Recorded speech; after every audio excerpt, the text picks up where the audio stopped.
If you searched how to buy shares of Fabrinet, this quick guide shows the basic steps.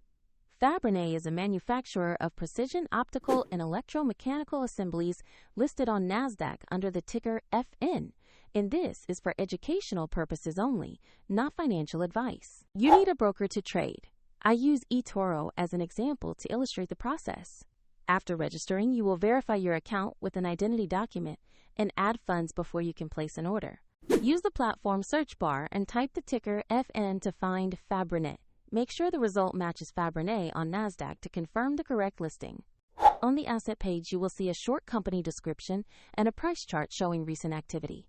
Confirm that the company details match Fabrinet and the ticker FN before proceeding. Tap Invest or Buy. Enter the amount you want to allocate. Then review the order details carefully and confirm the trade. If the market is closed, the order may be queued for the next session, and if your funds are insufficient, the platform will prompt you to add money before completing the purchase. Your new position will appear in the portfolio or holdings section once the order is executed or queued. Check the video description for the example link if you want to explore eToro further.